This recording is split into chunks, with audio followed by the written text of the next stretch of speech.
Hi, my name is Michael. I'm a Inuit Noongar man.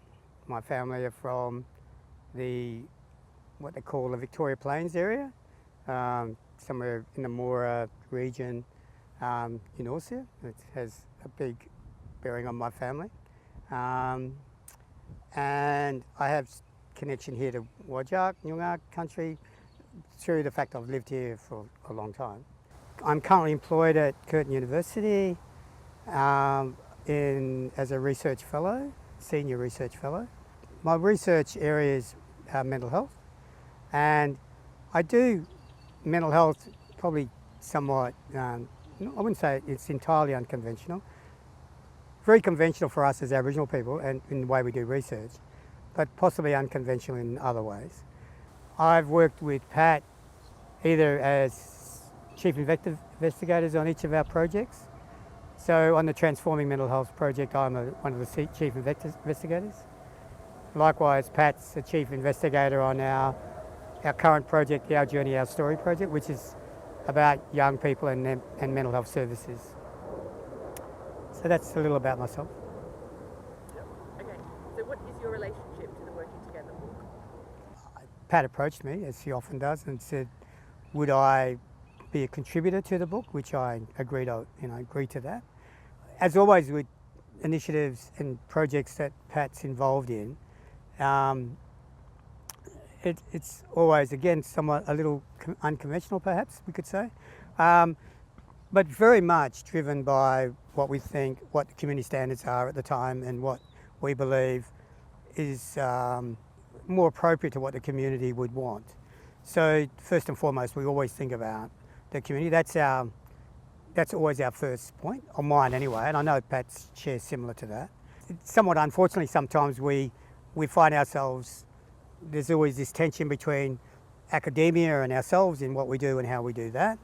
But I've always found the work that we've done together,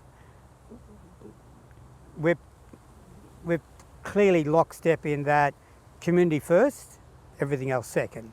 So if it's not to the acceptance of the community, or indeed doesn't have community approval, then it's time to relook at it and rethink, and until that acceptability is agreed to. And that's, I think, was true of the book. It was very much at its time groundbreaking. We didn't realise how much so at the time. I mean, Pat would probably share that, I'm sure. And the fact that the federal government at the time actually underwrote the whole initiative as they did, and there wasn't any cost involved as such, but the book was just given out freely as it was, and the demand for it was just unprecedented, as I remember. So the book, which I think was a wonderful thing. I mean, I feel that its impact for that reason has been quite significant, in that people that probably wouldn't have read about this or about Aboriginal people and the topics that were presented in the books wouldn't have done so, but were able to. So just from an exposure point of view, it was huge, it was enormous. And still happening even today, as we know. Did you want to talk any more about the particular chapters that you co-authored, or any topics from the book? I think I was a contributor with others on particular chapters, and as always and I mean, when we talk about the chapters we were, a contributor on, I think it's more that there's both the product, the chapter itself, but I think what is often equally important to note is the process involved in the actual writing of the chapter. And so what you do, you bring your own particular points of expertise and knowledge to the chapter itself. Now we're not all the same, which is great. I mean, from a contributor point of view. So, there'll be something written where you can either add to what that part of the chapter is about, or you can bring an entirely new idea to that, or something that you feel is somewhat of a gap in what has already been written. And I think that's more what I was writing about.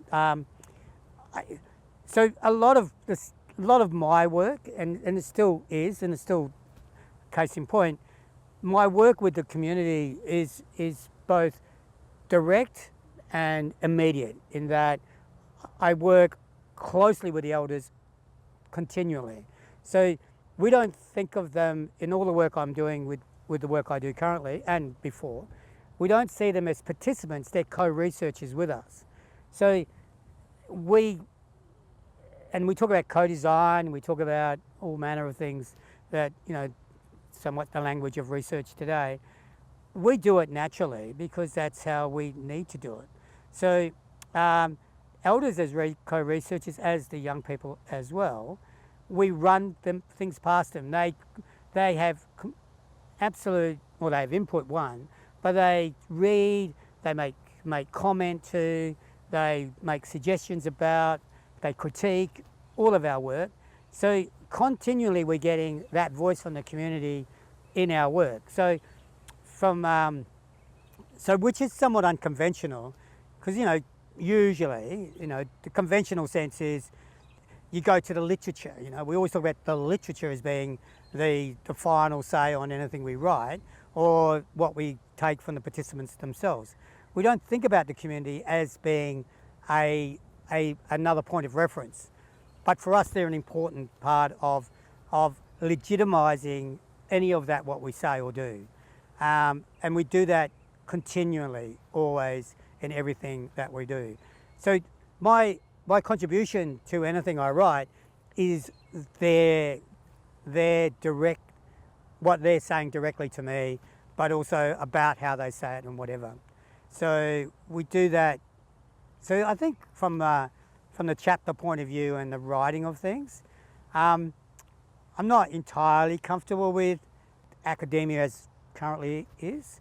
I feel that there's a degree of appropriation happening all the while, without a lot of, from a citation point of view, recognition of those other voices that aren't necessarily part of what they often is considered to be the more legitimate sources. And that's our own struggle. That's the struggle that, as Aboriginal researchers and academics, we have. We're trying to decolonise the space, but we're doing it by inches and not by yards, and even not by at the speed we'd like to have it done. There's still a lot about the academy and the institution generally, academia generally, which is very self-serving and more about papers being published and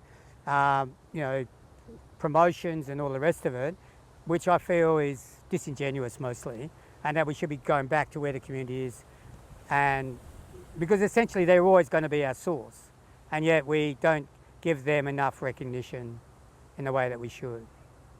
What were the circumstances like when you authored the book, and the discourse around Aboriginal and Torres Strait Islander mental health and wellbeing at the time? I think there's been a shift, and maybe I wouldn't say this is entirely true 10 years ago. I think it was already starting to happen at this point. I feel that as is just generally health, right? Let's just talk about health overall. To close the gap and a whole lot of other metrics and measures that are often used.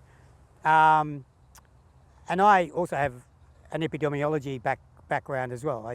I did a Masters of Epidemiology. I don't know how I did that, but anyway, it was an interesting, I shouldn't say interesting, it was a very instructive time for me, having come from a social science background only. But it's this compare contrast sort of approach that health adopts mostly, particularly in its representation of particular groups. So now, in the area of health, Aboriginal people always represent poorly regardless, right?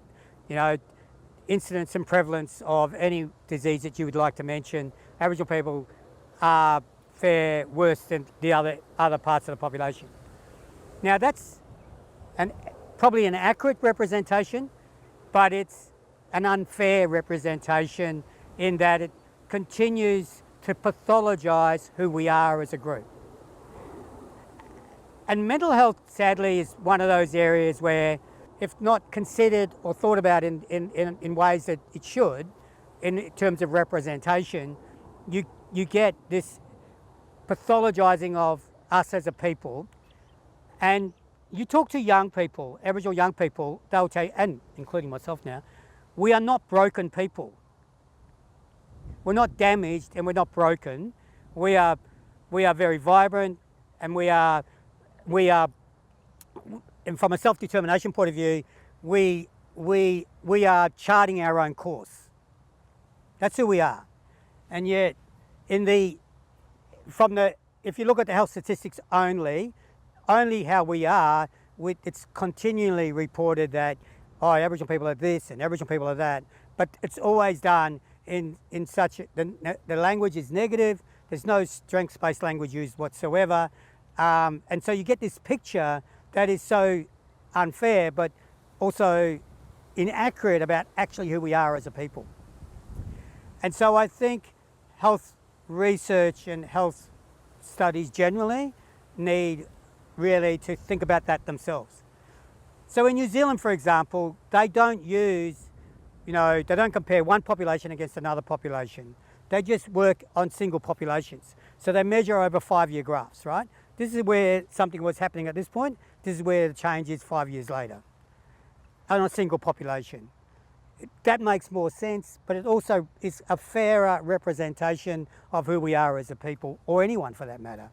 And who does it benefit if we only saying, the other picture that I referred to, it just kind of keeps, repeating this same old narrative, inaccurate narrative around who we are or not. So in my mind, that is probably where we've changed some of the mental health language and narrative around that. I think we've still got more work to do. We definitely have more work to do. And I think as Aboriginal people, we do a lot, and we do convincingly, and we take a lot of effort to do it correctly, is that we insert the qualitative aspects to any studies that we do. If you're only just having figures and the quantitative information only, that data, you will only get that other side of the picture. So you have to talk about where is the change, and that comes through the qualitative work that's essential to any of this work that we do.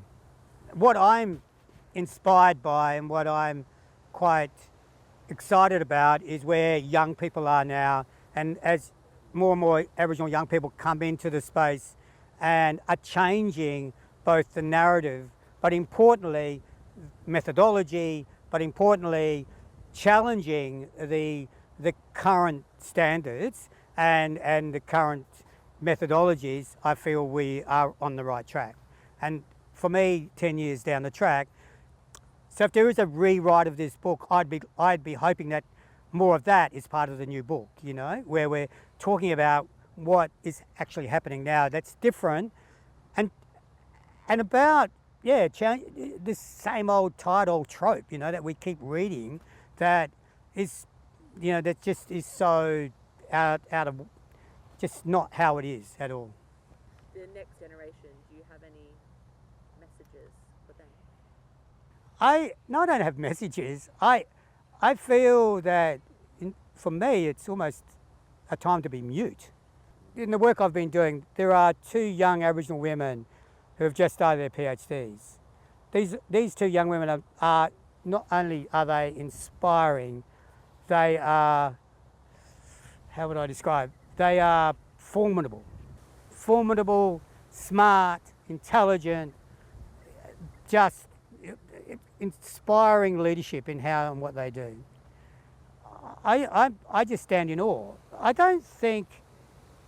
think it's time for my generation and people like myself to stand to one side. And we have a lot of young people as part of our co-researchers, and just recently I was confronted and challenged by them about stuff, and I must say it was a little, somewhat taken aback, but only momentarily, because I was so pleased about the way they're approaching this whole stuff that is appearing in front of them.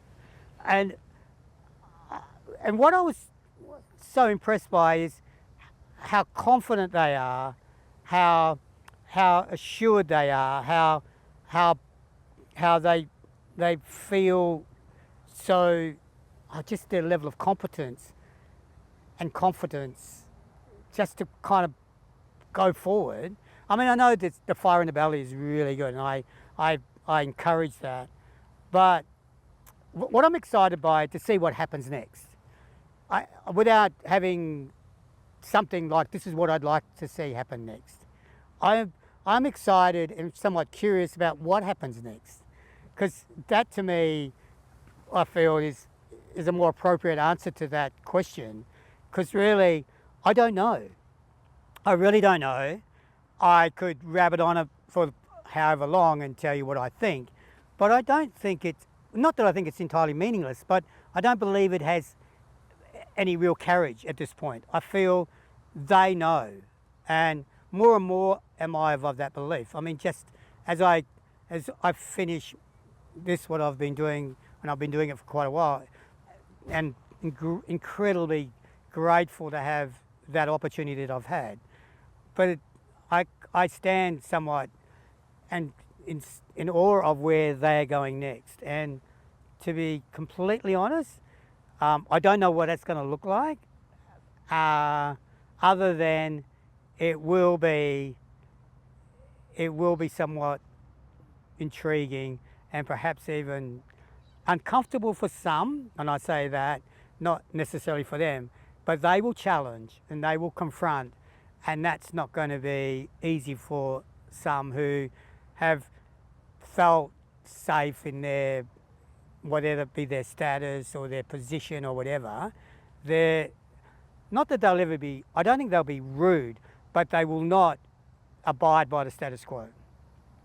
So look out.